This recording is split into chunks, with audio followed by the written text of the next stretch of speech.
اعوذ باللہ من الشیطان اللعین الرجیم بسم اللہ الرحمن الرحیم الحمد للہ رب العالمین والصلاة والسلام علی اشرف الانبیاء والمرسلین سیدنا و مولانا ابی القاسم محمد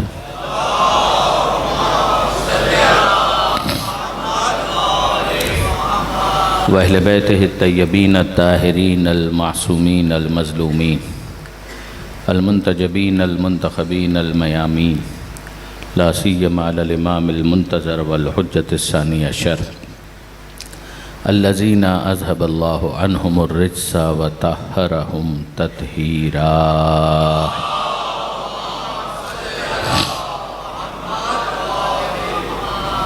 واللعنۃ الدائمۃ الباقیۃ علی اعدائہم اجمعین من یوم ظلمہم الی قیام یوم الدین رب اشرح لی صدری ویسر لی امری واحلل عقدۃ من لسانی یفقہوا قولی وجعلنی خالصا لوجہک الکریم یا اللہ صلوات علی محمد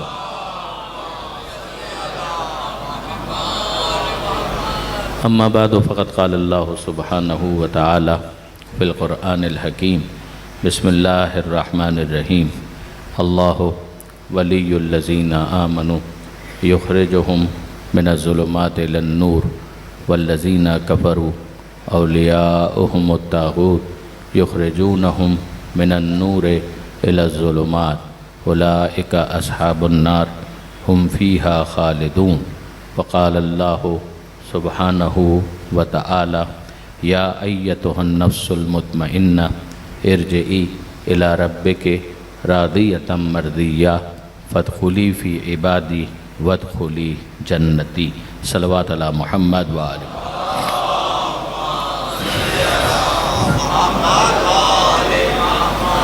برادران عزیز و خاران محترم، یہ سورہ مبارک بقرہ کی آیت نمبر 257 جسے مسلسل آپ نے سماعت فرمایا، تو اس عشرے کی موضوع کی بنیاد ہے آیات ولایت۔ ظاہر ہے کہ دیگر آیات پر بھی گفتگو ہوئی، مگر مرکزی آیت یہ تھی کہ جس میں پروردگار عالم نے اپنی ولایت کا ذکر کیا، اعلان کیا۔ اللہ صاحبان ایمان کا ولی ہے، سرپرست ہے، وہ انہیں اندھیروں میں نہیں رہنے دیتا، انہیں روشنی کی طرف لے آتا ہے۔ والذین کفروا، اور وہ کہ جنہوں نے کفر اختیار کیا، ان کے اولیاء، ان کے سرپرست طاغوت ہیں جو سرکش ہیں، سرکشی پر مائل ہیں، طغیانی کو انہوں نے اختیار کیا ہے، اور پھر وہ اپنے ولایت کے تقاضے کو یوں پورا کرتے ہیں کہ جو ان کے ماننے والے ہیں پھر ان کو وہ روشنی کی طرف آتا نہیں دیکھ سکتے، انہیں اندھیروں ہی میں مختلف طریقوں سے، ہیلوں سے، بہانوں سے انہیں بھٹکنے کے لیے چھوڑ دیتے ہیں۔ نور کی طرف جانا بھی چاہیں تو جانے نہیں دیتے۔ اولئک اصحاب النار، تو جب یہ نور سے دور ہیں تو ناری ہیں، ہم فیہا خالدون، اور وہ اس آگ میں ہمیشہ ہمیشہ رہیں گے۔ اس آیت کی ضمن میں نے یہ گزارش کی کہ پروردگار عالم نے اپنے تقاضۂ ولایت کو ایگزیکیوٹ کرنے کے لیے اپنے بندوں کا انتخاب کیا۔ یہ انتخاب خدا کے نقص کی وجہ سے نہیں ہے، خدا کے کمال کی وجہ سے۔ پروردگار عالم اپنے نقص کی وجہ سے کسی کا انتخاب نہیں کرتا، یعنی کبھی کوئی نہ یہ سمجھے کہ خدا کسی کا محتاج ہے تو وہ انتخاب کرتا ہے، ورنہ انبیاء کو تو آپ چھوڑ دیجئے، اولیاء کو تو آپ چھوڑ دیجئے، ائمہ کو تو آپ چھوڑ دیجئے، اس نے فرشتوں کا انتخاب کیوں کیا کہ جناب جبرائیل وحی لے کر جا رہے ہیں، میکائیل علیہ السلام بارش برسا رہے ہیں، دیگر فرشتوں کا کام کہ اسرائیل علیہ السلام قبض روح کر رہے ہیں، تو کیا پروردگار عالم قبض روح نہیں کرتا؟ اصل قبض روح تو خدا ہی کی طرف سے ہوتا ہے، مگر وہ اگر اسرائیل کو وسیلہ بنانا چاہے تو آپ کو اعتراض کیا ہے؟ اگر خدا وحی نازل کر رہا ہے مگر نزول وحی کے لیے جبرائیل علیہ السلام کو وحی وسیلہ بنا رہا ہے تو آپ کو اعتراض کیا ہے؟ خدا بارش برسا رہا ہے مگر بارش کے برسانے کے لیے وہ میکائیل علیہ السلام کو وسیلہ بنا رہا ہے تو آپ کو اعتراض کیا ہے؟ تو اگر فرشتوں میں سے کسی کو وہ وسیلہ بنائے تو کسی کو اعتراض نہیں ہوتا، محمد و آل محمد کو وسیلہ بنائے تو پھر اعتراض کی گنجائش کیا ہے؟ درود بھیجیے گا محمد و آل محمد۔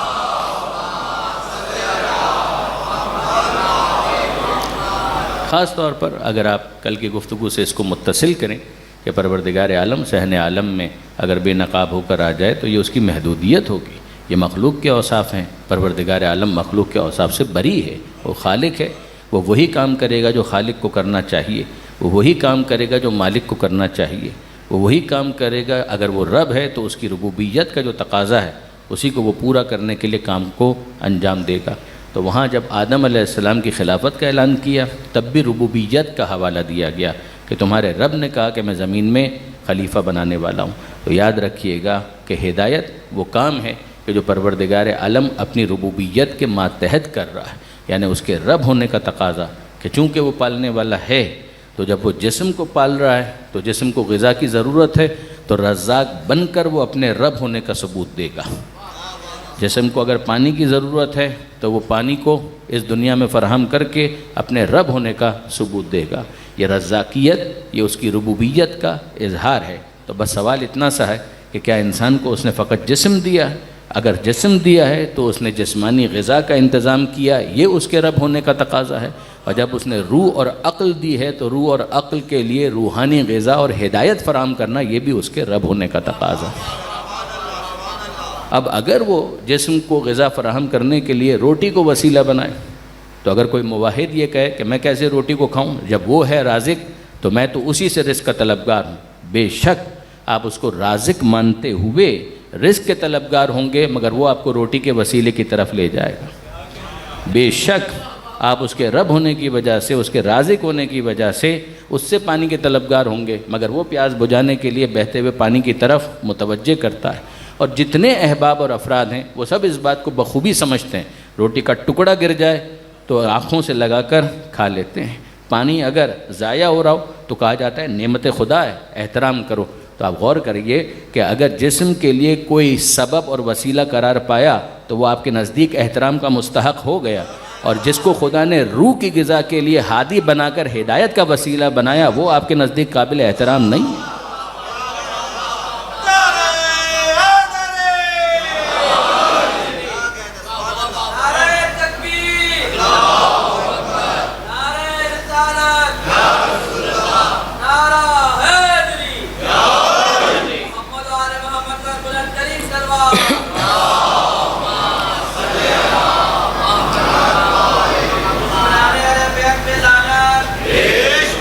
ایک مرتبہ اور درود بھیج دیں محمد و آل محمد۔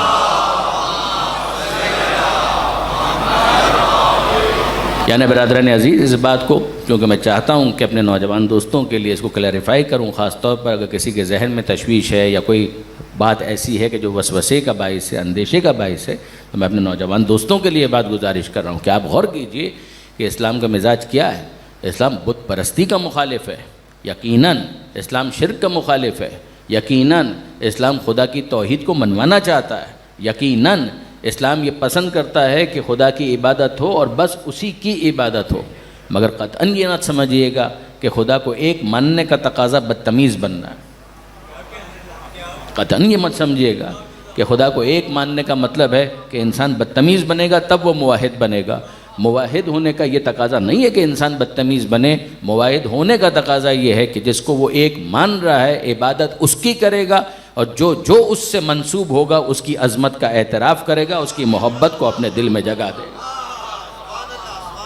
ورنہ آپ مجھے بالکل فطرتاً اگر انصاف سے بتائیں، دیکھیں ظاہر ہے کہ مجھے کسی منزل تک پہنچنا ہے، آج کی مجلس میں بھی منزل فکر معین ہے، مگر میں چاہوں گا کہ ان تمہیدات سے ہوتے ہوئے اس منزل تک ہم پہنچ سکیں۔ آپ مجھے انصاف سے بتائیے، ماں کا خط آیا، ماں نہیں آئی، آپ نے آنکھوں سے لگا لیا، خط کو بوسہ دیا، یہ تو کاغذ ہے، آپ کیوں اس کا احترام کر رہے ہیں؟ آپ کیوں اسے بوسہ دے رہے ہیں؟ کیا یہ شرک نہیں ہو گیا؟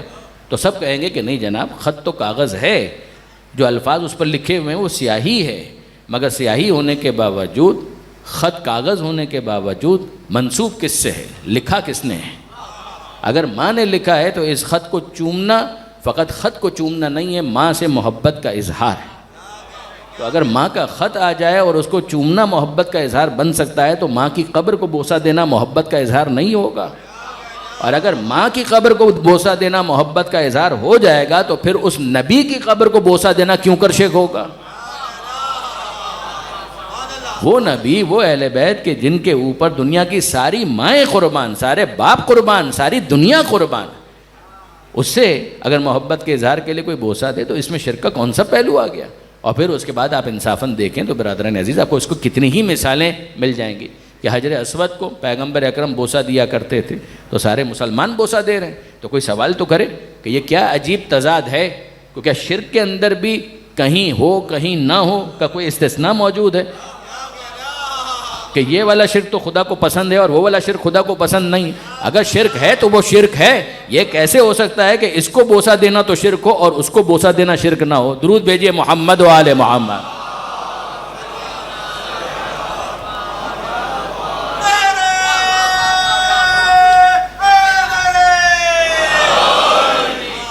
دیکھیے برادران عزیز، میں آپ کی خدمت میں واقعاً دل سے یہ بات گزارش کرنا چاہتا ہوں کہ ذرا غور کیجیے ان باتوں کے اوپر۔ کبھی کبھی اعتراض کیا جاتا ہے اور عجیب اعتراض کیا جاتا ہے، یقین جانیے دکھ ہوتا ہے کہ وقت ان باتوں کے اوپر بھی کبھی کبھی لگانا پڑ جاتا ہے، لیکن یہ کہ بہرحال چونکہ نوجوان دوست ہیں، آہستہ آہستہ مراحل طے کرتے ہوئے وہ ان منزلوں تک آتے ہیں کہ جہاں ان کو ان سوالات کا سامنا کرنا پڑتا ہے کہ جو بزرگان کئی دفعہ سن چکے، اس کے جواب دے چکے، مگر جب سوالات کے سامعین بدل جاتے ہیں تو جواب دینے کی ضرورت اثر نو پڑتی ہے کہ پھر ایک مرتبہ مختلف انداز سے ان کو متوجہ کیا جائے۔ مجھے ایک بات بتائیے، پڑھے لکھے لوگ ہیں، احباب ہیں، آپ سب یہاں پر موجود ہیں، مجھے ایک بات بتائیے، انٹرنیٹ کا زمانہ ہے، جا کر چیک کیجئے گا۔ دیکھیے دوسری تقریر غالباً تھی کہ جو ہم نے خانہ کعبہ کی تعمیر کے حوالے سے بہت کچھ ڈسکس کیا، اب ذرا اس بات کے ساتھ اس گفتگو کو لنک کر دیجئے تاکہ بات مکمل ہو جائے اور یہ سوال اور اس کا جواب بھی مل جائے۔ مجھے ایک بات بتائیے، ہم سب جانتے ہیں معمار کعبہ کون کہ ابراہیم علیہ السلام، اور کون ہے؟ اسماعیل علیہ السلام، وہ خلیل خدا، یہ ذبیح خدا۔ حجر اسود کا جنت کا پتھر، باقی پتھر کہاں سے آئے؟ حجر اسود تو جنت کا پتھر ہے، وہ تو آ گیا، باقی پتھر کہاں سے آئے؟ باقی پتھر کہاں سے آئے؟ میں آپ کو ایک نام بتاتا ہوں، ذرا جا کے چیک کیجیے گا۔ دیکھیے خانہ کعبہ مختلف زمانوں میں مختلف مراحل سے گزرا ہے۔ طوفان نوح علیہ السلام کے زمانے میں ڈیمولش ہو گیا، ابراہیم علیہ السلام، اسماعیل علیہ السلام نے ری بلڈ کیا، رینوویٹ کیا، پھر اس کے بعد میں بھی کئی مرتبہ یہ ہوا کہ خانہ کعبہ منہدم ہوا اور پھر اس کو تعمیر کیا گیا۔ ایک پہاڑ ہے کہ جس پہاڑ کا نام میں چاہوں گا کہ آپ گھر جا کر اس کو انٹرنیٹ پر سرچ کریں، جبل کہتے ہیں پہاڑ کو، جبل الکعبہ، جبل الکعبہ یعنی کعبے والا پہاڑ، کعبے والا پہاڑ۔ اس پہاڑ کا نام جبل الکعبہ کیوں ہے؟ یہ کہاں پر ہے؟ مکہ میں۔ آپ میں سے وہ احباب کہ جو مکہ گئے، ممکن ہے کہ اس محلے میں ٹھہرے بھی ہوں کہ جہاں پر یہ پہاڑ موجود ہے، جبل الکعبہ، کعبے والا پہاڑ۔ یعنی ٹیکسی والے کو اگر آج بھی آپ کہیں جیسے کہ ہم اس محلے میں ٹھہریں، اگر آپ خانہ کعبہ سے مسجد الحرام سے باہر نکلیں تو ایک محلہ ہے، مختلف محلے، ان محلوں میں سے ایک محلہ ہے جس کا نام ہے شبیکہ، یعنی یہ مکہ کے بڑے معروف محلے ہیں، اس لیے کہ بالکل مسجد الحرام کے آس پاس ہی ہیں۔ یعنی اگر آپ مسجد الحرام کے آس پاس مختلف محلوں کو ٹریس کرنا چاہیں تو اتنا مشکل کام نہیں ہے۔ بسم اللہ ایک محلہ ہے، اسی طریقے سے ایک محلہ شبیکہ ہے۔ یہ شبیکہ کا جو محلہ ہے وہیں پر وہ قبرستان بھی ہے جس کا نام ہے مقبرۃ الشبیکہ، یعنی شبیکہ کا قبرستان۔ اسی کے اندر جناب عمار یاسر رضی اللہ تعالی عنہ، ان کی والدہ جناب سمیہ خاتون، ان کی قبر بھی موجود ہے۔ یہ وہ بیوی ہیں کہ جن کو اسلام کی پہلی شہید خاتون ہونے کا شرف حاصل ہے۔ یہ جناب عمار یاسر کی والدہ ہیں، جناب سمیہ۔ انہی کے شوہر تھے کہ جن کا نام تھا یاسر، جن کی وجہ سے جناب عمار کو کہا گیا جناب عمار یاسر، ان کی قبر بھی وہیں پر ہے۔ جناب عمار یاسر کے والد یاسر وہ بھی شہید ہوئے، اور یاسر کی زوجہ اور جناب عمار کی والدہ جناب سمیہ وہ دونوں شہید ہوئے، ابتدائی شہید ہیں، ان کی قبریں وہاں پر۔ اسی جگہ پر عرب اپنی بدبختی کا اور کم ظرفی کا مظاہرہ کیا کرتے تھے، اور اپنی بیٹیوں کو، جو ان کے بعض گروہوں کے اندر یہ رسم بد موجود تھی، تو وہ اپنی بیٹیوں کو اپنے ہاتھ سے زندہ درگور کیا کرتے تھے، دفن کیا کرتے تھے وہیں پر، جن کے بارے میں قرآن مجید نے مرثیہ پڑھا کہ اذل موعودۃ سئلت بأی ذنب قتلت، کہ جب ان بچیوں کے بارے میں پوچھا جائے گا، یعنی جو مجرم ہوں گے میدان قیامت میں انہیں کٹہرے میں لایا جائے گا کہ کس جرم کی سزا دی ان بچیوں کو، ان سے حق حیات کیوں چھین دیا، پروردگار خود مدعی بنے گا۔ اسی شبیکہ کے محلے میں تھوڑا اور آگے آپ چلے جائیے تو وہاں پر آپ کو وہ محلہ ملے گا جو اس پہاڑ کے نام پر جبل الکعبہ ہی کہلاتا ہے، اور ٹیکسی والے کو آپ کہیں تو وہاں پر آپ کو پہنچا دیتا ہے، وہ پہاڑ موجود ہے جبل الکعبہ۔ اس کو جبل الکعبہ کیوں کہا گیا؟ جبل یعنی پہاڑ، کعبہ یعنی کعبہ، جبل الکعبہ کیوں کہا گیا؟ اس لیے کہا گیا کہ اس پہاڑ کے پتھروں کو کاٹ کاٹ کے خانہ کعبہ میں چنا کیا، تب جا کر خانہ کعبہ بنا۔ اس کو جبل الکعبہ کہنے کی وجہ یہ ہے، اور میں پھر آپ سے کہہ رہا ہوں کہ جا کے اس کو چیک کیجئے گا۔ جبل الکعبہ وہ پہاڑ کہ جس سے پتھروں کو لایا گیا کاٹ کاٹ کے اور خانہ کعبہ کو بنایا گیا، یعنی خانہ کعبہ کی بنیاد تھی اور پھر اس کو تعمیر کیا گیا۔ تو حجر اسود تو انٹیکٹ ہے، لیکن حجر اسود کے ساتھ جو باقی دیواریں ہیں اس کا را مٹیریل کہاں سے آیا؟ کہ یہی جبل الکعبہ، اس کے پتھر وہاں پر چن دیے گئے۔ اب میں آپ سے سوال کرتا ہوں، بہت اطمینان کے ساتھ اور توجہ کے ساتھ اس سوال کی طرف دھیان دیجیے گا۔ میں پوچھنا چاہتا ہوں اور سب سے پوچھنا چاہتا ہوں، آپ جتنے بھی یہاں پر ہیں وہ تو ظاہر ہے کہ ان باتوں کو قبول کریں گے، لیکن یہ کہ بہرحال میں چاہوں گا کہ سب سے یہ سوال کروں کہ مجھے انصاف سے بتائیے کہ اس پہاڑ کے پتھروں کو وہاں لے جایا گیا، یہی پہاڑ ہے؟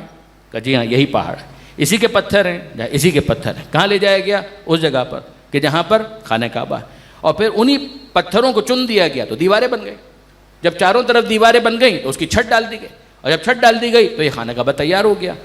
تو اب میرا سوال یہ ہے، پتھر تو وہی پتھر ہیں جو اس پہاڑ کے اندر موجود تھے، پتھر تو وہی پتھر ہیں کہ جو اس پہاڑ پر موجود تھے، اسی پہاڑ کا تو حصہ ہیں، وہیں سے تو کاٹ کاٹ کے لایا گیا ہے۔ تو آپ کیوں اتنی زحمت کرتے ہیں، اتنے رش میں یہاں پر کیوں کھڑے رہتے ہیں؟ وہیں پر کچھ طواف وغیرہ کر لیا کریں۔ اتنا رش ہے، اتنا کراؤڈ ہے، اتنا جم غفیر ہے، اتنے لوگ ہیں، تو زحمت کیا ہے؟ وہیں سے پتھروں کو کاٹ کر ایک ایسی اور عمارت بنا لیجئے، اور پھر اس کے بعد اس کا بھی طواف کر لیا کریں، یا چلیے عمارت بھی نہ بنائیں، وہیں پر اسی پہاڑ کے پاس وہ سارے کام کر لیا کریں۔ تو وہ سب کہیں گے کہ نہیں جناب، پتھر جب تک پہاڑ میں تھے پتھر تھے، یہاں آ گئے تو کعبہ بن گیا۔ پتھر جب تک وہاں پر تھے وہ جبل الکعبہ تھا، خانہ کعبہ نہیں تھا۔ وہ جبل الکعبہ ہے، خانہ کعبہ نہیں۔ خانہ کعبہ کب بنے گا؟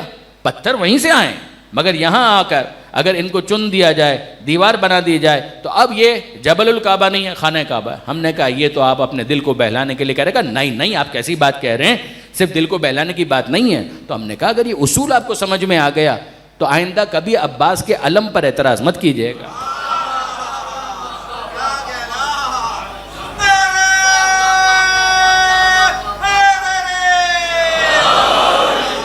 آئندہ کبھی آپ حضرت عباس کے علم پر اعتراض مت کیجیے گا۔ کیا مطلب؟ کہ ہم یہی اعتراض سنتے ہیں، وہی کپڑا تھا، تھان کا تھا، تھان سے کاٹا، ڈنڈے میں لگایا اور کہنے لگے حضرت عباس کا علم، جو کل تک تھان کا حصہ تھا وہ عباس کا علم کیسے بن گیا؟ ہم یہی تو آپ کو سمجھانا چاہتے ہیں، جب تک جبل الکعبہ میں پتھر تھا وہ جبل الکعبہ کا پتھر تھا، یہاں آ گیا تو خانہ کعبہ بن گیا۔ اسی طرح جب تک تھان کا حصہ تھا وہ تھان کا حصہ تھا، مگر جب اس صورت سے آئے گا تو پھر شبیہ عباس اور شبیہ علم عباس بن جائے گا۔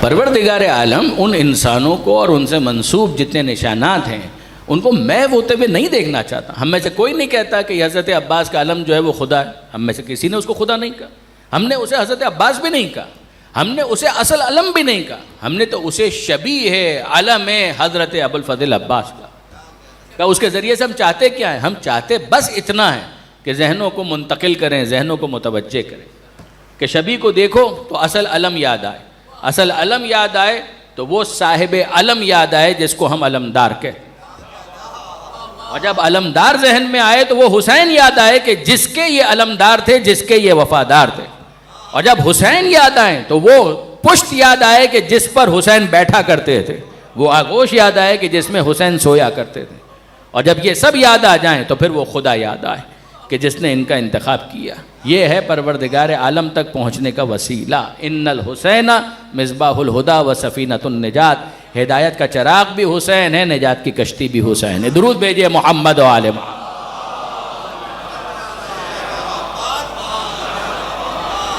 حسین ہدایت کا چراغ ہے، حسین نجات کی کشتی ہے، اور حسین کے لیے اگر کوئی دروازہ ہے تو اس باپ کا نام ہے ابوالفضل عباس۔ آپ نے غور فرمایا، میں حضرت عباس کو اس وقت ڈسکس نہیں کر رہا، اس وقت تو اس عمومی موضوع کے اس خاص رخ کو میں اپنے نوجوان دوستوں کے لیے عرض کرنا چاہ رہا تھا کہ آپ دیکھیں گے تو آپ کو اندازہ ہوگا پروردگار عالم کا قطعاً یہ مزاج نہیں ہے، قرآن مجید کا قطعاً یہ مزاج نہیں ہے کہ توحید کے نام پر اس کے منتخب، مصطفیٰ، مرتضیٰ، مجتبی بندوں کو نظر انداز کیا جائے۔ خدا احسان فراموشی کا ہم کو درس نہیں دیتا، ورنہ ماں باپ کو کبھی بھی یاد رکھنے کا حکم نہ دیتا، ماں باپ کی خدمت کا حکم نہ دیتا۔ اس کو کہنا چاہیے تھا وسیلہ تھے، ہو گئے، تم پیدا ہو گئے، خالق تو میں ہوں، ماں باپ کون ہوتے ہیں؟ نظر انداز کر دو۔ مگر جہاں پروردگار یہ کہتا ہے قضا ربک الا تعبدوا الا ایہ وبالوالدین احسانا، جہاں خدا اپنی عبادت میں توحید کا ذکر کرتا ہے وہیں ساتھ میں والدین کے ساتھ حسن سلوک کا ذکر کرتا ہے۔ درود بھیجیے گا محمد و آل محمد۔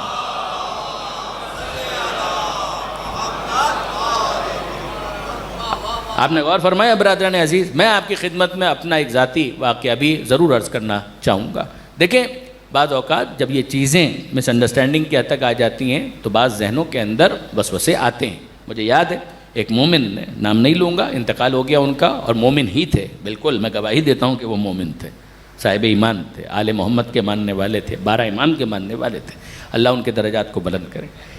مگر ظاہر پروپیگنڈے کی وجہ سے کہیں نہ کہیں ذہن کے اندر کوئی خلش، کوئی سوال پیدا ہو جاتا ہے۔ محبت بھی کرتے تھے، خود معذور تھے، صاحب ثروت تھے، پیسے والے تھے، لیکن یہ کہ بہرحال ان کے ہینڈی کیپ تھے، تو فون کیا کرتے تھے، ڈسکس کیا کرتے تھے، کئی مرتبہ کہتے تھے کہ مولانا کبھی گھر پر تشریف لائیے، میں آپ کے لیے اہتمام کرنا چاہتا ہوں، کھانے کا بندوبست کروں گا، دعوت کروں گا، آپ کو کیا پسند ہے وہ آپ کے لیے انتظام کیا جائے، وغیرہ وغیرہ۔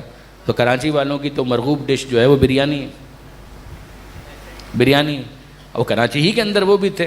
تو ہم نے بھی ان سے کہا، وہ بزرگ تھے، تو ہم نے کہا کہ انشاءاللہ کبھی آپ کے گھر کی بریانی کھائیں گے؟ کہ ہاں میں آپ کو بریانی کھلاؤں گا۔ اب وہ ظاہر ہے کہ بزرگ تھے اور بزرگانہ شفقت کے ساتھ وہ ڈسکس کرتے تھے، اور ایک فون کے اوپر کبھی کبھی آدھا گھنٹہ، ایک گھنٹہ وہ ڈسکس کیا کرتے تھے۔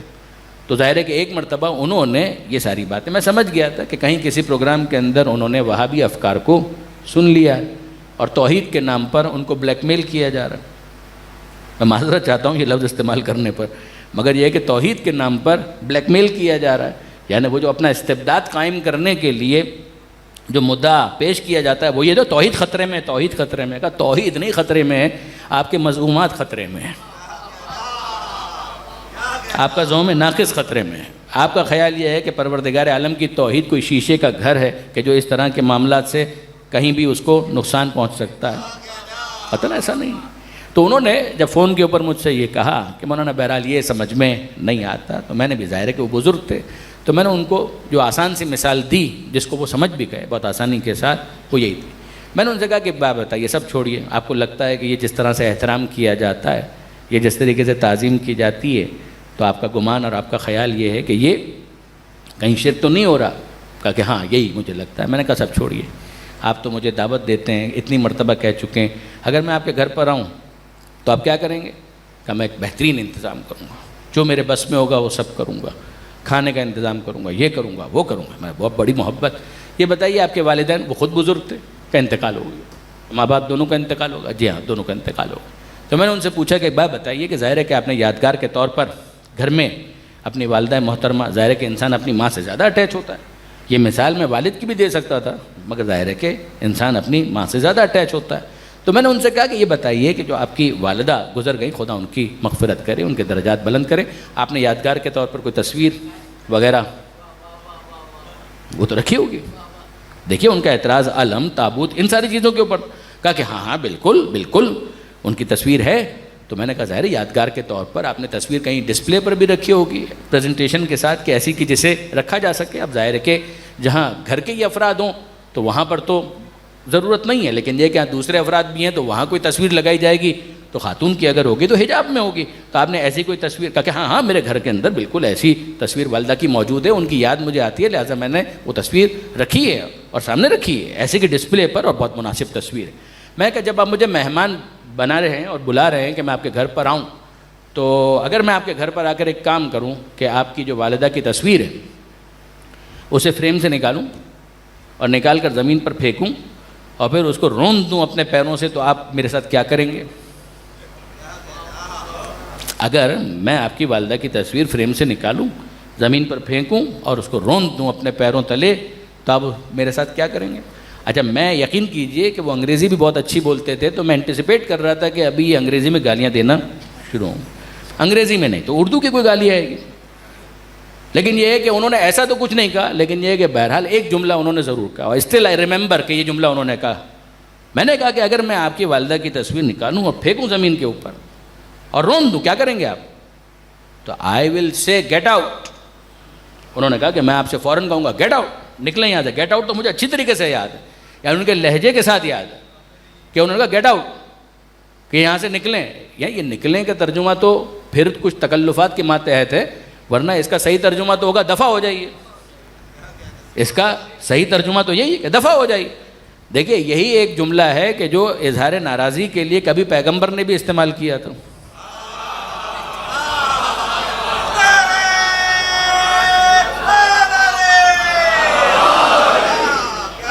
جب پیغمبر اکرم نے کہا تھا کاغذ اور قلم دو، انہوں نے کہا نہیں دیتے، تو پیغمبر اکرم نے کہا قوموا انی، اٹھو یہاں سے. یہ بھی تکلف کے ماتحت ہے، ورنہ دفع ہو جاؤ ہی کہا تھا. درود بھیجیے محمد و آل محمد.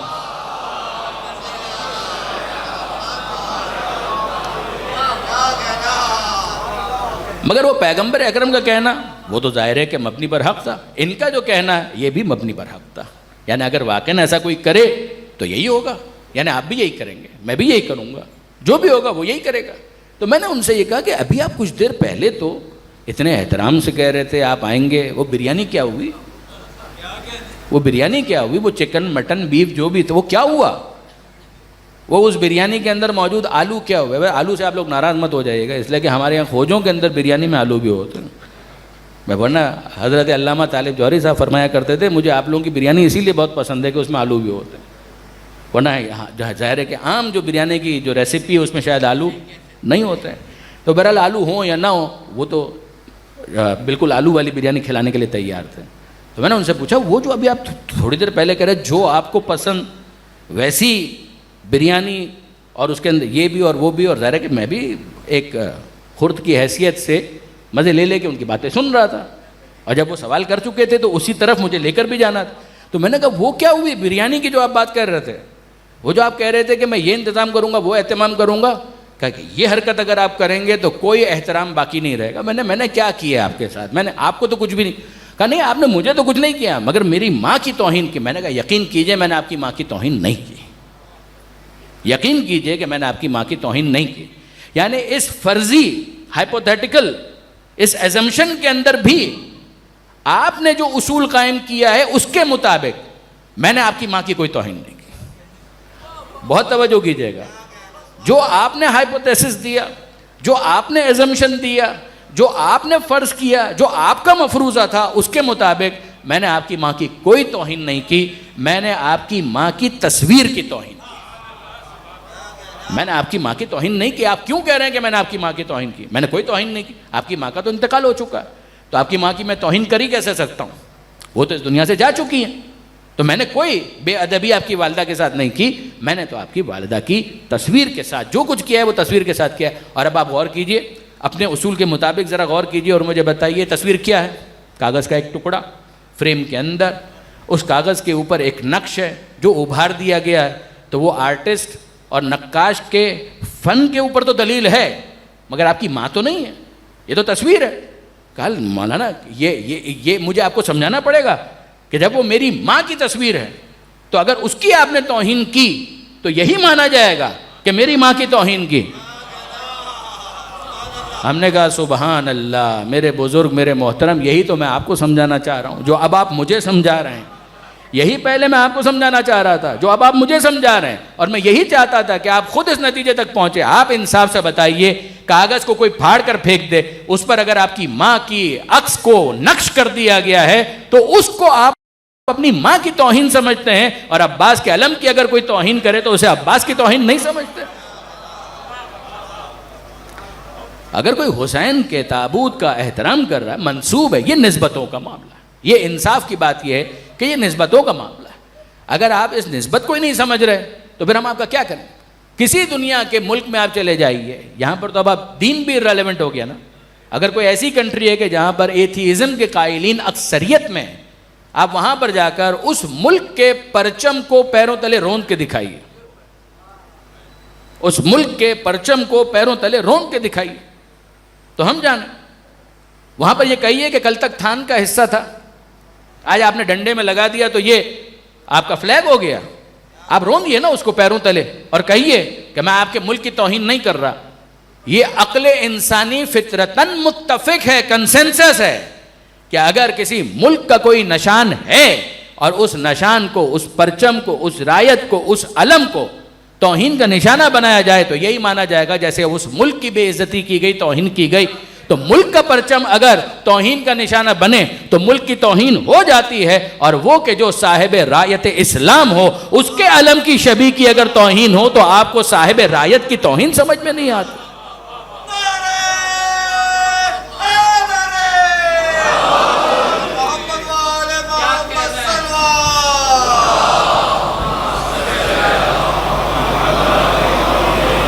تازیہ کیوں محترم ہے, زری کیوں محترم ہے, علم کیوں محترم ہے, تابوت کیوں محترم ہے؟ یہ سب نسبتوں کے معاملات ہیں. ورنہ اگر آپ اس نسبت کو ریکگنائز ہی نہیں کر رہے, ایکنالج نہیں کر رہے, تو ہم آپ کے لیے دعائے خیر کر سکتے ہیں. اس کے علاوہ ہم آپ کے لیے کیا کر سکتے ہیں؟ ہم دعائے خیر کر سکتے ہیں. لیکن برادران عزیز, انصاف کی بات یہ کہ اگر ہم سے آپ پوچھیں تو ہمیں اس بات کا احساس ہے کہ اگر فرش ہے تو فرش عزا ہونے کے بعد فرش نہیں رہتا. اگر علم ہے تو علم شبیہ ہے, علم ابو الفضل عباس ہونے کے بعد فقط کپڑے کا ٹکڑا نہیں رہتا. اور آپ غور کیجئے کہ یہ معاملہ مسجد کا بھی, مسجد جو تھا اصل میں یہ مسجد خانہ کعبہ کی شبیہ ہی تو ہے, بنائی تو آپ نے, یعنی یہ تو اس جگہ پر بھی نہیں. یہ مسجد ایک مکان ہے, مگر یہ مکان محترم کیوں ہو گیا؟ اس کو نجس کرنا بھی حرام, نجس ہو جائے تو پاک کرنا فوراً واجب. یہ احکام مسجد اس پر کیوں آ گئے؟ یہ تو آپ نے اپنے ہاتھوں سے ایک عمارت بنائی اور کہہ دیا کہ یہ مسجد ہے. کہا کہ نہیں, اب حکم شریعت اس کے لیے یہی ہے کہ اگر کعبے کی شبیہ ایک مکان تیار کیا جائے تو اس کو مسجد سمجھ کر احکام مسجد اس پر بار کیے جائے. تو آپ کہاں کہاں شبیہ سے بھاگیں گے؟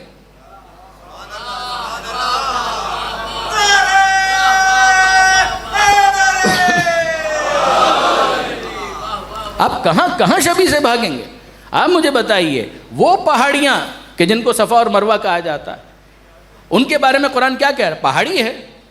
آپ کہہ دیجئے پہاڑی ہے اور نظر انداز کر دیجئے, مگر قرآن مجید سے پوچھئے تو پروردگار عالم ایک طرف اصول دیتا ہے کہ وَمَن يُعَظِّمْ شَعَائِرَ اللَّهِ فَإِنَّهَا مِن تَقْوَى الْقُلُوبِ, کہ اگر کوئی اللہ کے شعائر کی تعظیم کرتا ہے, غور کیجئے, عبادت نہیں, تعظیم کرتا ہے.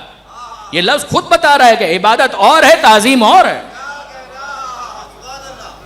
یہ خود جملہ قرآن مجید کے یہ الفاظ, یہ ترکیب بتا رہے ہیں. وَمَن يُعَظِّمْ شَعَائِرَ اللَّهِ فَإِنَّهَا مِن تَقْوَى الْقُلُوبِ, جو اللہ کے شاعر کی تعظیم کرے تو یہ اس بات کی دلیل ہے کہ اس کے دل میں تقوی موجود ہے. میں آپ سے پوچھنا چاہتا ہوں, کوئی مجھے بتائے کہ یہ تقوی تو وہ تھا کہ جس کے آنے پر انسان جنت کا مستحق ہو جاتا. یہ قرآن مجید کے اندر پروردگار عالم نے کہا سارعوا الی مغفرۃ, سورہ آل عمران 3 سورہ, سارعوا, جلدی کرو, آگے بڑھو, سبقت کرو. کس چیز کے لیے؟ اپنے رب کی مغفرت کے لیے, وجنہ, اور جنت کے لیے. ارضها السماوات والارض, اس کی وسعتیں کیا کہنا, گویا زمین و آسمان. اعدت للمتقین, یہ جنت بنائی گئی مگر کس کے لیے؟ صاحبان تقوی کے لیے. تقوی کیسے آتا ہے؟ پروردگار کہہ رہا ہے وَمَن يُعَظِّمْ شَعَائِرَ اللَّهِ فَإِنَّهَا مِن تَقْوَى الْقُلُوبِ, جو اللہ کے شاعر کی تعظیم کرتا ہے یہ دلیل ہے کہ اس کے دل میں تقوی موجود ہے. اگر آپ مجھے لفظ بدلنے کی اجازت دیں, جو اصول فقہ کے اندر کہا جاتا ہے مفہوم, اور مفہوم موافق بھی ہوتا ہے, مخالف بھی ہوتا ہے. ایک ہے منطوق, ایک ہے مفہوم. منطوق جو کہا گیا, مفہوم جو اس سے مطلب نکلا. مفہوم اگر اس کے موافق ہے تو اس کا ایک دائرہ, اور اگر اسی سے کوئی مفہوم مخالفت نکل رہا ہے تو اس کا دوسرا دائرہ ہے. اصطلاحی بحثیں اپنی جگہ پر, مگر یہاں پر آئیے, پروردگار عالم نے کہا جنت بنائی گئی متقین کے لیے, تو یہ مفہوم اس کے موافق ہے. مخالف کیا ہے؟ جو متقی نہیں ہے وہ جنت میں نہیں جا سکتا. جو متقی نہیں ہے وہ جنت میں نہیں جا سکتا. ایک بات ہم کو سمجھ میں آئی, وہاں پروردگار نے کہا وَمَن يُعَظِّمْ شَعَائِرَ اللَّهِ فَإِنَّهَا مِن تَقْوَى الْقُلُوبِ, جس کے دل میں شاعر اللہ کی تعظیم ہے, یہ دلیل ہے اس بات کی کہ اس کے دل میں تقوی موجود ہے. اس کا مطلب یہ ہے کہ جس کے دل میں شاعر اللہ کی تعظیم نہیں ہے اس کے دل میں تقوی نہیں ہے. اور جب تقوی نہیں ہے تو وہاں اعلان ہو چکا کہ جہاں تقوی نہیں ہے وہاں جنت کا حقدار بھی نہیں ہے.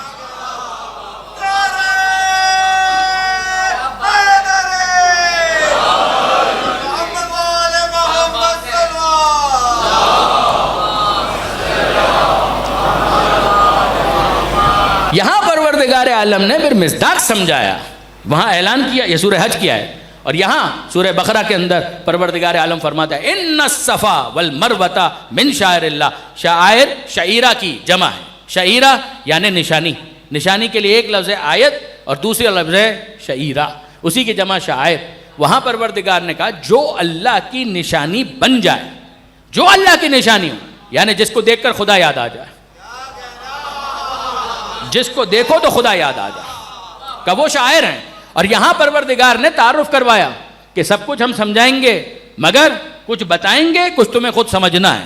ذرا سنو، ان الصفا والمروہ من شعائر اللہ، یقیناً صفا اور مروہ دو پہاڑیاں، کہ یہ کیا ہیں؟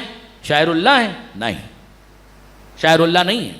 ان الصفا والمروہ شعائر اللہ نہیں کہا. اتنی عربی مجھے بھی آتی ہے کہ اگر یہ کہنا ہوتا کہ یہ اللہ کے شاعر ہیں تو یہاں پر من لانے کی ضرورت نہیں تھی، یہ من نہیں ہوتا، صرف اتنا ہوتا صفا مروہ کیا ہے؟ شاعر اللہ. ان اس کا اسم آ گیا اور اس کی خبر آ جاتی شاعر اللہ. پروردگار عالم نے یہاں فقط صفا اور مروہ کو شاعر اللہ نہیں کہا بلکہ کہا من شاعر اللہ. من کا مطلب کیا ہے؟ دیکھیے اور کہیں پر بھی جا کر کسی اہل علم سے پوچھئے، تفسیر کو جا کر چیک کیجئے، جس کو عربی آتی ہے اس سے جا کر پوچھئے، خود نیٹ کے اوپر جا کر سرچ کیجئے اور محنت کیجئے، آپ کو اندازہ ہوگا. اہل علم تشریف فرمائیں، وہ یقیناً تائید کریں گے. یہاں پر من کا کام کیا ہے؟ یہاں پر من کا کام کیا ہے؟ من کا کام یہ ہے کہ وہ جو بڑا ایک گروہ تھا شاعر اللہ کا، ان میں سے کچھ کا تعارف کروا دیا جائے.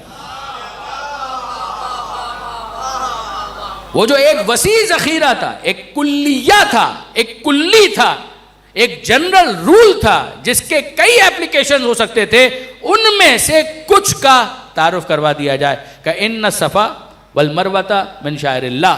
یقیناً صفا اور مروہ صرف یہ اللہ کے شاعر نہیں ہیں، من شاعر اللہ، یہ اللہ کے شاعر میں سے ہیں، اور بھی ہیں مگر ان میں سے ایک صفا اور مروہ ہیں. یہ ایک ہم کو سمجھ میں آیا کہ ان صفا والمروہ من شاعر اللہ، یہ صفا یہ مروہ یہ کیا ہے؟ یہ اللہ کے شاعر میں سے ہیں. اس آیت کو اپنے ذہن میں رکھیے. اور اب آئیے دوسری آیت کی طرف. والبدنا والبدنا جعلنا، سورہ حج، والبدنا جعلناہا لکم من شاعر اللہ. وہی من شاعر اللہ، من شاعر اللہ، یعنی یہ بدنا جو بھی ہے وہ بھی اللہ کے شاعر میں سے ہے. فہرست نہیں دے رہے، فہرست تم کو سمجھنی ہے. ہم تو تمہیں تعارف کروا رہے ہیں مثالوں کے ذریعے سے کہ ذرا سمجھو کہ شاعر اللہ کون کون ہوتے ہیں. یہ بھی ہے، اس کے علاوہ بھی ہے، یہ بھی ہے، اس کے علاوہ بھی ہے. صفا اور مروہ تو ہم کو سمجھ میں آیا، دو پہاڑیوں کا نام ہے. یہ البدنا کیا ہوتا ہے؟ یہ البدنا کیا ہوتا ہے؟ بدنا ہے قربانی کا جانور. والبدنا وہ اونٹ کہ جس کو ذبح کیا جاتا ہے قربانی کے جانور کے طور پر، خاص طور پر حاجی حضرات جو حج کے اختتام پر قربانی کرتے ہیں. والبدنا جعلناہا لکم من شاعر اللہ، یہ بدنا، یہ قربانی کا جانور، یہ کیا ہے؟ اس کو ہم نے قرار دیا لکم، تمہارے لیے. کس میں سے؟ من شاعر اللہ، اللہ کے شاعر میں سے.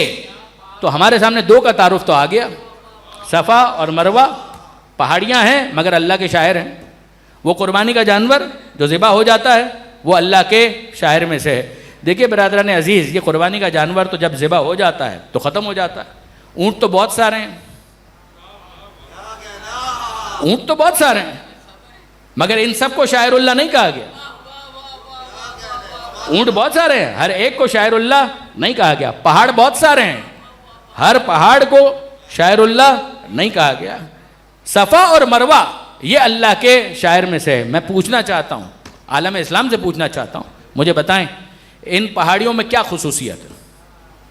جب ہم وہاں پر جاتے ہیں تو چھوٹی چھوٹی پہاڑیاں ہیں، یعنی ڈائنامائٹ کے ذریعے سے ان کو اور زیادہ سکیڑ دیا گیا. آج سے 50 برس قبل تقریباً، بلکہ شاید اس سے بھی پہلے ان کو چھوٹا کر دیا گیا. اب تو صرف علامتی پہاڑیاں باقی ہیں مگر ہیں، ابھی بھی ہیں، اور جتنے آ رہے ہیں وہ سب کے سب وہاں پر صحیح کر رہے ہیں. صفا سے مروہ، مروہ سے صفا، صفا سے مروہ، مروہ سے صفا. ہم نے پوچھا صاحب یہ کیا بات ہے؟ یہ ہو کیا رہا ہے؟ یہ ہو کیا رہا ہے؟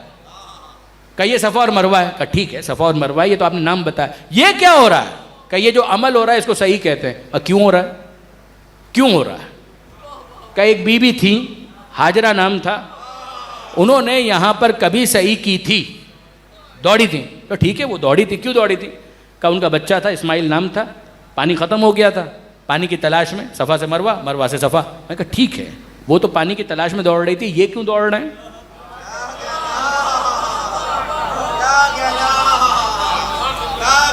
وہ تو پانی کی تلاش میں دوڑی تھی, یہ کیوں دوڑ رہے ہیں؟ ان کے لیے اگر پانی کی تلاش ہے تو پانی تو بہت ہے, یہ کولر کے اندر موجود ہے, یہ ٹنکیاں لگی ہوئی ہیں, نل موجود ہیں, گلاس موجود ہیں, جائیں پئیں, یعنی دوڑنے کی کیا ضرورت ہے؟ کیا یہ بھی زمزم کے کنویں کو برآمد کرنا چاہتے ہیں؟ ان کا کیا ایشو ہے, یہ کیوں دوڑ رہے ہیں؟ کہا کہ نہیں یہ کوئی چشمہ نہیں برآمد کر رہے, ان کا کوئی بچہ یہاں نہیں تڑپ رہا, کوئی یہاں پر بچہ پیاس سے مضطرب نہیں ہے. کہا پھر کیا چکر ہے, یہ کیوں دوڑ رہے ہیں؟ کہا یہ اس لیے نہیں دوڑ رہے ہیں, یہ تو یوں دوڑ رہے ہیں کہ خدا یہ چاہتا ہے کہ اس کی کنیز نے جو اسماعیل کے لیے صحیح کی تھی وہ ذہنوں سے محو نہ ہونے پائے, ذہنوں دل و دماغ سے محو نہیں ہونے پائے. تو ہم نے کہا کہ کیوں, کیا ہاجرہ شریک خدا تھی؟ کیا خدا کے ساتھ شریک تھی؟ ان کی یاد کیوں باقی رہے؟ ان کی یاد کیوں باقی رہے؟ وہ کیا خدا کی شریک تھی؟ کنیز خدا تھی, انہوں نے ایک کام کیا, کر لیا, اس دنیا سے گئی, خدا ان کے درجات کو بلند کرے, ہم ان کے لیے دعائیں مغفرت کریں. دعائیں مغفرت وغیرہ ہوش, یعنی آپ ان کے لیے دعائیں مغفرت کریں, اللہ ان کے درجات بلند کریں, ٹھیک ہے, ان کا مرتبہ بلند ہے اور بلند ہو, یہ بھی ٹھیک ہے, مگر ذرا آپ اپنی شکل دیکھیے آئینے میں اور آپ کہہ رہے ہیں ہم ان کے لیے دعائیں مغفرت کریں, تو پھر کیا کریں؟ کہا نہیں, خدا نے یہاں ان کے لیے دعائیں مغفرت کی بات نہیں کی ہے, پروردگار نے تو یہ چاہا ہے کہ ان کی اس سنت پر عمل کریں. ارے صاحب ہمارے دوڑنے سے کیا ہوگا, ہمارے بھاگنے سے کیا ہوگا, ہمارے یہاں پر دوڑنے سے, ہمارے یہاں پر صحیح کرنے سے کیا ہوگا؟ نہ چشمہ آنا ہے, نہ پانی آنا ہے, کچھ نہیں ہونا. وہ دوڑی تھی, ہمیں کیا کرنا ہے؟ کہا نہیں, خدا کی مصلحت یہ ہے کہ وہ اپنے محسنوں کے احسان کو ذہنوں میں تازہ رکھنا چاہتا ہے. خدا یہ چاہتا ہے کہ جس نے دین پر کبھی کوئی احسان کیا, اگر اسماعیل علیہ السلام کے لیے وہ ذبیح خدا کہ جن کے لیے جناب اسماعیل نے وہ زحمت برداشت کی, پروردگار چاہتا ہے وہ زحمت ذہنوں سے محو نہ ہو. تو اس کا مطلب یہ ہے کہ دین اسلام کے اہم ترین ایک رکن حج, اس کی بنیاد اس پر ہے کہ جو دین کے لیے کوئی کام کرے اس کی یاد باقی رہنی چاہیے, مٹنی نہیں چاہیے.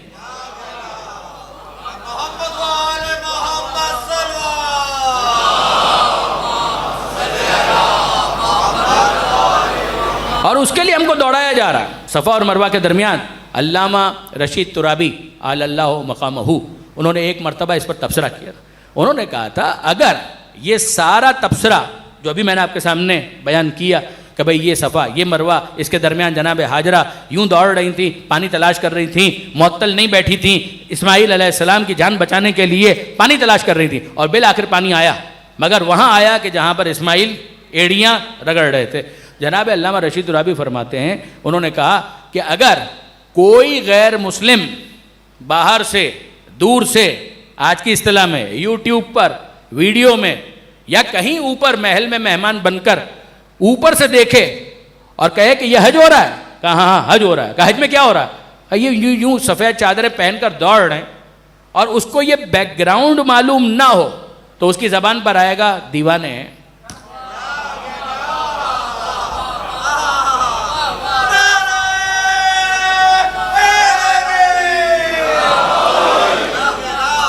اس کی زبان پر ہی آئے گا دیوانے ہیں, پاگل ہیں, مجنون ہو گئے, دیوانے ہیں, دے آر کریزی, کیا کر رہے ہیں, ادھر سے ادھر جا رہے ہیں, ادھر سے ادھر آ رہے ہیں. اگر ان کو یہ بیک گراؤنڈ نہ معلوم ہو کہ کوئی ہے کہ جس کی یاد کو تازہ کیا جا رہا ہے, کوئی ہے کہ جس کی یاد کو تازہ کیا جا رہا ہے, تو وہ کہے گا دیوانے ہیں, پاگل ہیں, دین کے نام پر ان کو بے وقوف بنایا جا رہا ہے. عزیزوں, یہ وہ جواب دے رہے تھے عاشور کے مراسم کا. انہوں نے کہا یہ لوگ ہمیں کہتے ہیں یہ کیا دیوانگی ہے, یہ کیا پاگل پن ہے, کوئی سینہ پیٹ رہا ہے, کوئی زنجیر لگا رہا ہے, کوئی نوحہ پڑھ رہا ہے, کوئی رو رہا ہے, کوئی گریہ کر رہا ہے, کوئی مسترب, یہ سب کیا ہو رہا ہے؟ اگر پس منظر میں حسین کی قربانی معلوم نہ ہو تو حق ہے کہ وہ کہے کہ دیوانے ہیں, لیکن اگر پتا چل جائے کہ کس کی یاد منا رہے ہیں تب بھی کہیں گے کہ دیوانے ہیں. مگر اب جملہ بدل جائے گا, پہلے کہتے تھے دیوانے ہیں, اب کہیں گے حسین کے دیوانے. دیوانے.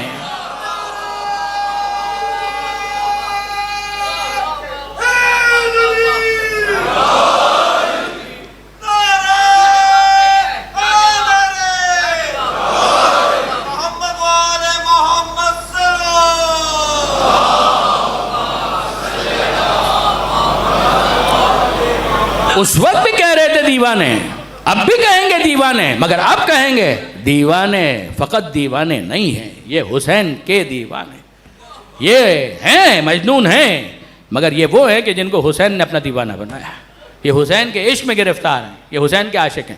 یہ صفا اور مروہ.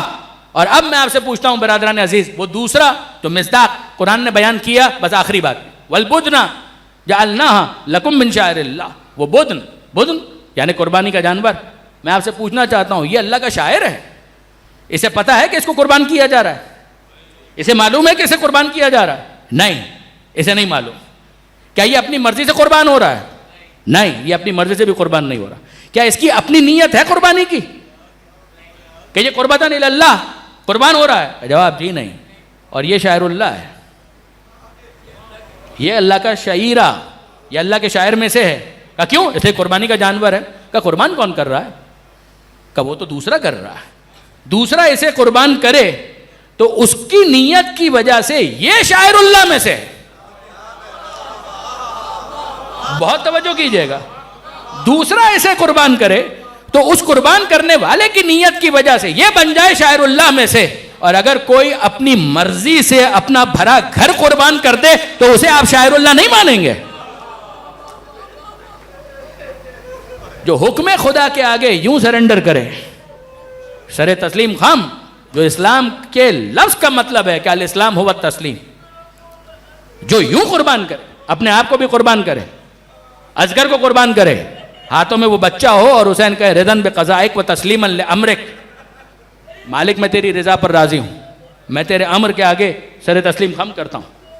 اور پھر کہے انا للہ و انا الیہ راجعون, ہم اللہ ہی کے لیے ہیں, ہم اللہ ہی کی بارگاہ میں پلٹ کر جانے والے ہیں. وہ جس نے حبیب جیسے ساتھیوں کو قربان کیا, مسلم بن اوسجا, عابس ابن شبیب شاکری, جون غلام حبشی, واضح غلام ترکی, یہ سید سجاد کے غلام کا نام ہے, اور کتنے نام, شوذب, عابس ابن شبیب شاکری, یہ کیسے کیسے شاعر اللہ ہیں. آپ کی خدمت میں عرض کروں, یہ جنون ہی کے تعلق سے سنیے, شاید 5 منٹ میں آپ کے زیادہ لے لوں, مگر سنیے گا. یہ شوذب یہ کون ہے؟ عابس ابن شبیب شاکری کے غلام ہیں جناب شوذب, اور غلام ہونے کے باوجود اتنے عزیز ہیں عابس کے لیے کہ عابس ان کو اپنا بیٹا مانتے تھے. بیٹا شوذب, عابس ان کو اپنا بیٹا کہتے تھے, بیٹوں کی طرح عزیز تھے شوذب. اور یہ جناب شوذب سے مخاطب ہو کر عابس نے کہا, کیا کہا؟ شوذب کیا ارادہ ہے؟ عاشور, عصر عاشور سے کچھ پہلے جو آخری شہیدوں کا ایک سلسلہ ہے نا, جس کے بعد بنی ہاشم کی قربانی شروع ہوئی, اس میں جناب شوذب کو مخاطب کر کے عابس نے کہا شوذب کیا ارادہ ہے؟ تو شوذب نے مسکرا کر کہا ارادہ کیا ہونا ہے, ارادہ کیا ہونا ہے, آئے ہیں قربان ہونے کے لیے, آئے ہیں قربان ہونے کے لیے, حسین پر قربان ہوں گے. یہ شاعر اللہ نہیں ہے جو اس شان سے اپنی قربانی کو پیش کرے, یہ شاعر اللہ نہیں ہے. عابس کہتے ہیں تو نے میرا دل خوش کر دیا, میری آنکھوں کو ٹھنڈا کر دیا, بالکل یہی ہونا چاہیے. یہ پہلے میں تجھے تڑپتا ہوا دیکھوں پھر اپنی قربانی پیش کروں. کربلا کی قربانیوں کی جو ترتیب ہے اس کو یاد رکھیے گا کہ بیٹا اگر ہے تو وہ پہلے جائے, اور باپ اس کے بعد, اس کا غم اٹھانے کے بعد اپنی قربانی پیش کرے. حضرت عباس نے بھی اپنے بھائیوں کو یہ کہہ کر بھیجا تھا, اور یہی کام اب عابس نے کیا کہ ظاہر ہے کہ اور تو کوئی ہے نہیں, تمہارا کوئی بیٹا نہیں ہے, بس تم میرے لیے عزیز ہو, تو پہلے میں تمہاری قربانی پیش کروں اور پھر اس کے بعد اپنی قربانی پیش کروں. شوذب گئے, شہید ہوئے, اور پھر اس کے بعد عابس آ کر امام حسین سے یہی کہتے ہیں فرزند رسول اب تو کوئی اور قربانی باقی نہیں ہے, اجازت دیجئے کہ اب میں اپنے آپ کو آپ پر قربان کروں. اور حسین ابن علی کہتے ہیں جاؤ عابس, اجازت ہے. اور عابس نے کہا کہ فرزند رسول بس گواہ رہیے گا میں آپ کے بابا کے دین پر ہوں. اے کاش کے دامن وقت میں اتنی گنجائش ہوتی کہ میں یہاں اس لفظ کے حوالے سے کچھ عرض کر پاتا. یہ حسین ابن علی کے ساتھیوں نے کمال کیا ہے, جو مختلف موقعوں پر آپ کو یہ جملہ ملے گا, میں آپ کے بابا کے دین پر ہوں, اس ہدایت پر ہوں کہ جس کو آپ کے بابا نے دین بتایا ہے. یہ علی کی بات ہو رہی ہے, یہ علی کی بات ہو رہی ہے. یہی بات جناب عابس نے کہی, یہی بات جناب بریر نے کہی, اور یہی بات جناب نافع نے کہی.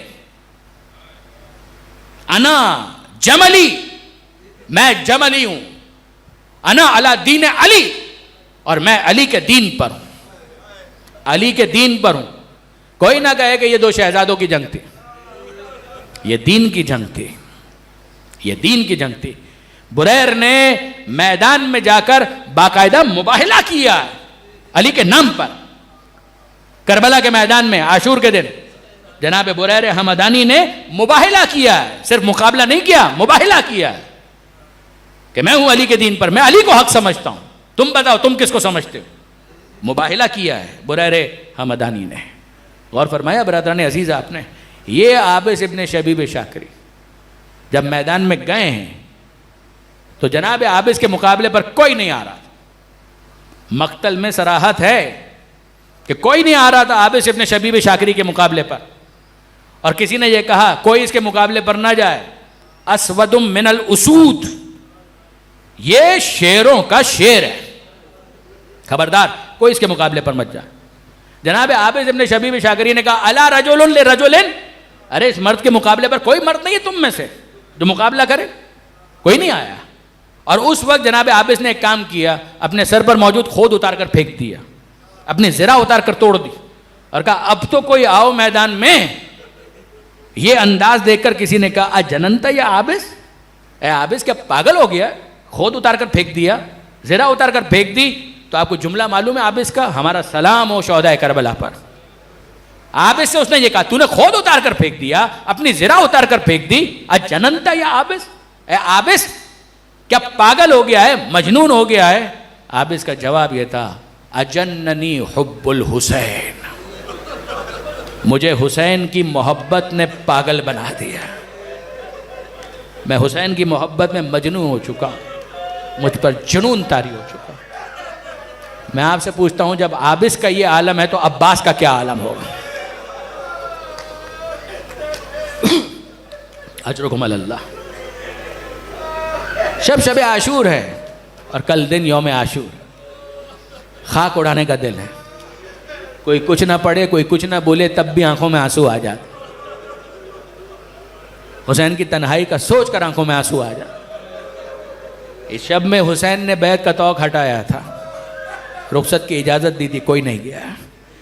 اور کل دن میں مسلم بن اوسجا سے لے کر یہ سارے ساتھی ایک ایک کر کے جب شہید ہوئے ہیں, کیا آپ بھول سکتے ہیں مسلم بن اوسجا کو کہ جس نے وقت آخر حبیب ابن مظاہر جب ایڑیاں رگڑ رہے تھے جناب مسلم بن اوسجا, اور حبیب ابن مظاہر آئے, پہلے شہید ہیں ایک تحقیق کے مطابق علامہ سعید علی نقی صاحب کے نزدیک, پہلے شہید مسلم بن اوسجا. اور مسلم بن اوسجا جب ایڑیاں رگڑ رہے تھے, یہ پیغمبر اکرم کے صحابی بھی ہیں, مولا کے صحابی بھی, حسن کے بھی ساتھی ہیں اور امام حسین کے بھی ساتھی. جب ایڑیاں رگڑ رہے تھے, حبیب ابن مظاہر ان کا بھی یہی اسٹیٹس ہے, پیغمبر اکرم سے لے کر امام حسین تک سب کے صحابی ہیں. تو جناب, اور دونوں آئے کوفہ سے. مسلم بن اوسجا کو ایڑیاں رگڑتے ہوئے دیکھا تو حبیب ابن مظاہر نے کہا اے مسلم, کوئی اور وقت ہوتا نا, کوئی اور وقت ہوتا, تمہارا دم آخر دم نکل رہا ہوتا, کوئی اور وقت ہوتا تو میں تم سے یہ کہتا کہ اپنے بیوی بچوں کے لیے وصیت کرو کہ تمہارے بعد اگر میں کوئی خدمت کر سکوں تمہارے گھر کی, تو میں تم سے کہتا کہ وصیت کرو. مگر یہاں میں کیا تم سے کہوں, یہ حسین کے ساتھی, یہاں میں تم سے کیا کہوں, تم جا رہے ہو اس دنیا سے اور پیچھے پیچھے میں آ, تو کوئی مہلت اور موقع ہی نہیں ہے کہ اگر کوئی وصیت کرو تو میں اس وصیت پر عمل کر سکوں. آپ کو معلوم ہے کہ اس تبصرے پر جناب مسلم بن اوسجا نے کیا کہا. حسین موجود ہیں, حبیب موجود ہیں, اور مسلم بن اوسجا کا دم آخر ہے, آخری وقت ہے. حبیب کہہ رہے ہیں میں کیا کہوں تمہیں وصیت کے لیے, اپنے بیوی بچوں کے لیے کیا وصیت کے لیے میں کہوں, تم جا رہے ہو پیچھے پیچھے میں آ رہا ہوں. مسلم بن اوسجا نے حبیب سے کہا حبیب وصیت ہے, حبیب وصیت سننا چاہتے ہو, ہے وصیت ہے. بول نہیں پا رہے, بڑی مشکل سے لرزتے ہوئے الفاظ زبان سے نہیں. حبیب وصیت ہے. حبیب کہتے ہیں ہاں بتاؤ بتاؤ مسلم کیا وصیت ہے, بتاؤ تمہارے بیوی بچوں کی میں کیا خدمت کر سکتا ہوں, تمہارے گھر کے لیے میں کیا کر سکتا ہوں, بتاؤ بتاؤ مسلم جلدی بتاؤ. تو مسلم بن اوسجا نے انکار میں سر ہلایا اور کہا نہیں, بیوی بچوں کے بارے میں کوئی وصیت نہیں, گھر کے بارے میں کوئی وصیت نہیں. اور پھر کس کے بارے میں وصیت ہے؟ شہادت کی لرزتی ہوئی انگلی سے اشارہ کیا حسین کی جانب.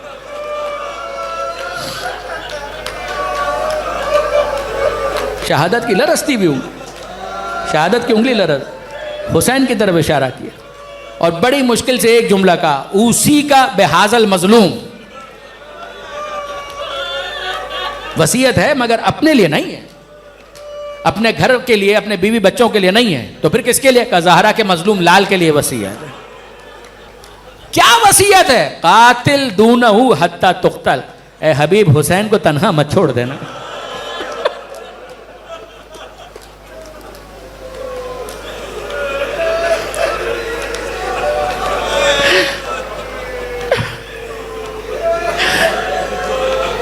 اے حبیب حسین کو تنہا مت چھوڑ دینا. قاتل دونہ حتی تقتل, جب تک خود شہید نہ ہو جاؤ, کوئی حسین کو نقصان نہ پہنچائے.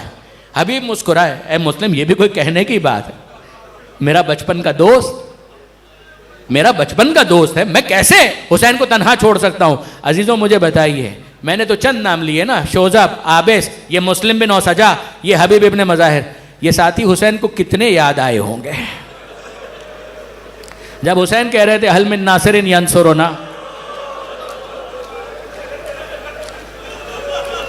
یہ حسین کے ساتھی حسین کو کتنے یاد آئے ہوں گے؟ ہے کوئی ہمارا مدد کرنے والا؟ حل من ذاب یذب عن حرم رسول اللہ, ہے کوئی حرم رسول خدا سے دفاع کرنے والا؟ حل من مغیث یغیثنا, ہے کوئی ہمارے استغاثے پر لبیک کہنے والا؟ یہ کتنے یاد آئے ہوں گے حسین کو, حسین کے ساتھی. اور واقعاً جب حسین میدان میں گئے ہیں نا, اصغر کی شہادت ہو گئی, اور پھر اس کے بعد جب میدان میں گئے ہیں تو یوں پکارا, یا ابطال الصفا ویا فرسان الحجا, اے میرے شیروں, اے میرے دلیروں, کیا ہو گیا؟ ما لکم انادیکم فلا تجیبونی. ارے کچھ دیر پہلے کی تو بات ہے, میں اشارہ کرتا تھا, دوڑتے ہوئے آتے تھے, اب کیا ہو گیا؟ میں ندا دے رہا ہوں, کیوں مجھے جواب نہیں دیتے؟ عجب نہیں ان بے سر کے لاشوں سے آواز آئی ہو, آقا روح اگر پلٹا دی جائے تو ایک زندگی کیا ہے, ساری زندگیاں آپ پر قربان. مگر عزیزوں, حسین کے لیے صرف ساتھیوں کی جدائی ہی کا صدمہ نہیں ہے, اہل حرم سے جدائی کا صدمہ بھی ہے. جب رخصت آخر کے لیے حسین خیمے میں آئے نا عصر عاشور کے موقع پر, تو ابھی بیویوں سے نہیں ملے. جناب فضا کو بلا کر کہا, اماں فضا اگر ہو سکے تو اس خیمے میں ایک صندوق موجود ہے, اس سے وہ کوہنا لباس لے کر آ جائیے. جناب فضا سر جھکا کر جانے لگی تو حسین کہتے ہیں, اماں فضا ایک اہتمام کیجئے, خیال کیجئے زینب کو پتہ نہ چلے.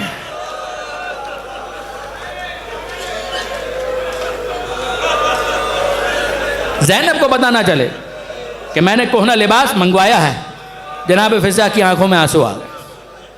کسی طرح سے پہنچی, وہ صندوق کھولا اور اس میں سے وہ لباس کوہنا, وہ پرانا لباس وہ نکالا, اور چاہتی تھی کہ حسین تک پہنچیں, اور راستے میں ثانیہ زہرا نے روک لیا. اماں فضا کہاں جا رہی؟ اماں فضا کہاں جا رہی؟ کہ شہزادی بھائی نے کچھ منگایا ہے. کہ اماں میں دیکھنا چاہتی ہوں بھائی نے کیا منگایا ہے. اماں میں دیکھنا چاہتی ہوں بھائی نے کیا منگایا. جناب فضا نے چہرہ جھکا لیا. کہ شہزادی بھائی نے منع کیا ہے, مجھے معاف کیجئے, بھائی نے منع کیا ہے. تو جناب زینب کی آنکھوں میں آنسو آئے, کہنے لگی, اماں میرے حق کا واسطہ مجھے دکھائیے. اب جناب فضا رک نہیں سکی, وہ کوہنا لباس دکھایا. جناب زینب نے وہ لباس لیا, آنکھوں سے لگایا اور کہنے لگی, اماں چھپانے کی کیا ضرورت ہے, میرے سامنے ماں فاطمہ زہرا یہ لباس سیتی جاتی تھی اور روتی جاتی تھی. وصیت تو مجھ سے کی, اماں چھپانے کی کیا بات. یہ کرتا تو میں خود اپنے ہاتھوں سے اپنے حسین کو پہناؤں گی. لے کر گئیں اور حسین کو اپنے ہاتھوں سے وہ کرتا پہنایا. اور پھر جناب زینب کہتی ہیں, بھیا ایک زحمت کیجئے گا, جا تو رہیں آپ مقتل میں, ذرا یہ تحت الحنک تو ہٹائیے گلے سے. جب ماں کی وصیت پر عمل کرنا ہے تو پورا عمل ہو, تحت الحنک تو ہٹائیے گا گلے سے. گلے سے تحت الحنک ہٹایا, جناب زینب آگے بڑھی اور گلے کا بوسہ دیا. کہ زینب یہ کیا؟ کہ اماں کی وصیت تھی جب بھائی رخصت آخر کے لیے آئے تو اس گلے پر بوسہ دینا کہ جہاں شمر کا خنجر چلے گا۔ حسین کو کچھ یاد آیا، کہا کہ زینب پھر ایک کام کرو کہ ذرا اپنے شانوں سے ردا تو ہٹانا۔ ردا ہٹائی اور حسین نے جھک کر بازوؤں کو بوسہ دی۔ کہ بھیا یہ کیا؟ کہا کہ آپ نے ماں کی وصیت پر عمل کیا، میں نے بابا کی وصیت پر عمل کیا۔ یہ بابا کی وصیت تھی کہ رخصت آخر کے موقع پر زینب کے ان بازوؤں پر بوسہ دینا جن میں ظالم رسیاں باندھے۔ ماں اور باپ کی وصیت پر عمل ہوا، علی اور زہرا کی وصیت پر عمل ہوا، اور اب حسین مظلوم نے سلام آخر کیا، اے زینب اے ام کلثوم میرا سلام آخر قبول کرو۔ سلام کیا، بہنوں کو سلام، ازواج کو سلام کیا، اے لیلا اے رباب میرا سلام قبول کرو۔ بیٹیوں کو سلام کیا، اے سکینہ اے کبرا بابا کا سلام قبول کرو۔ اور آخر میں حسین کہتے ہیں السلام علی اللہ قتل ازواجہن فی نصرتی، ان بیویوں پر بھی میرا سلام کہ جن کا سہاگ میری نصرت کرتے ہوئے اجڑ گیا، جن کے شوہر مجھ پر قربان ہو گئے، ان بیویوں پر بھی میرا سلام۔ اور اب حسین ابن علی خیمے سے باہر نکلے اور دائیں اور بائیں دیکھتے ہیں، عباس بہت یاد آئے، بہت یاد آئے۔ ارے آج کوئی میرا سواری کا مرکب لانے والا نہیں، راہوار کا لانے والا نہیں۔ جناب زینب آستینیں پلٹتی بھی آئیں، بھائی کوئی نہ ہو تو زینب موجود ہے، زینب اپنے بھائی کو سوار کرائے گی۔ زینب نے حسین کو سوار کرایا، مگر اب ذوالجناح آگے بڑھنے سے انکار کرتا ہے۔ حسین کو ذوالجناح کی خستگی کا احساس ہے، تھکن کا احساس ہے۔ حسین ابن علی نے اپنے لبوں کو ذوالجناح کے کانوں سے قریب کیا اور کہنے لگے ذوالجناح یہ آخری زحمت ہے، اب اس کے بعد اور کوئی زحمت نہیں، یہ آخری زحمت ہے۔ ذوالجناح زبان بے زبانی سے متوجہ کرتا ہے اور حسین دیکھتے ہیں کہ پچھلی پیروں سے سکینہ لپٹی ہوئی فریاد کر رہے، اے ذوالجناح میرے بابا کو مقتل میں نہ لے جا۔ صبح سے جو گیا پلٹ کر واپس نہ آیا، ذوالجناح میرے بابا کو مقتل میں نہ لے جا۔ حسین ذوالجناح سے زمین کربلا پر آئے، سکینہ کو اپنی گود میں لیا اور کہنے لگے دائینی سکینہ لعلی آتی کے بالماء، سکینہ مجھے جانے دے شاید میں تیرے لیے پانی لا سکوں۔ پانی کا تو انتظار تھا اس بچی کو، مگر عجیب جملہ کا، بابا میں پانی کا نام بھی نہیں لوں گی۔ سکینہ پانی نہیں چاہیے، کہا چچا عباس بھی یہی کہہ کر گئے تھے، نہ پانی آیا نہ میرے چچا واپس آئے، بابا مجھے پانی نہیں چاہیے، بس آپ مقتل میں نہ جائیں۔ حسین کہتے ہیں سکینہ تو سینے پر سونے کی عادی ہے نا، تجھے صبح سے باپ کا سینہ نہیں ملا، میں کچھ دیر کے لیے ریگزار کربلا پر لیٹ جاتا ہوں، تو میرے سینے پر اپنا رخسار رکھ شاید تجھے نیند آ جائے۔ یہ چند لمحوں کی داستان، حسین گرم ریت پر لیٹ گئے، بچی نے رخسار باپ کے سینے پر رکھا، سکینہ کی آنکھ لگی اور آنکھ کھلی، اور اب بچی کہتی ہے بابا مجھے اپنی گود سے اتار دیجیے۔ حسین نے سکینہ کو گود سے اتار دیا، سکینہ کہتی ہے جائیے بابا خدا حافظ۔ حسین حیران پریشان، سکینہ مجھے روک رہی تھی اور اب کہہ رہی ہے خدا حافظ، کہا بابا اب نہیں روک سکتی، اب نہیں روک سکتی، ابھی بھی آنکھ لگی، خواب میں دادی فاطمہ زہرا کو دیکھا، دادی کہہ رہی تھی سکینہ میرے حسین کا راستہ نہ روک، وہ وقت آ گیا کہ جس کے لیے میں نے حسین کو چکیاں پیس پیس کر پالا تھا، جائیے بابا جائیے خدا حافظ۔ حسین ذوالجناح پر بلند ہوئے، بیٹھے اور اب ایڑ لگائی اور یہ کہہ کر حملہ کیا۔ علامہ رشید ترابی کے الفاظ ہیں کہ حسین نے حملہ کیا اور لڑے اور جم کر لڑے، فاتح خیبر کا لال تھا کیوں نہ لڑتا، اور یہ کہہ کر حملہ کیا اب بھوکے کی جنگ دیکھو، اب بھوکے کی جنگ دیکھو، اب پیاسے کی جنگ دیکھو، اب اس کی جنگ دیکھو جس کا جوان بیٹا علی اکبر مارا گیا۔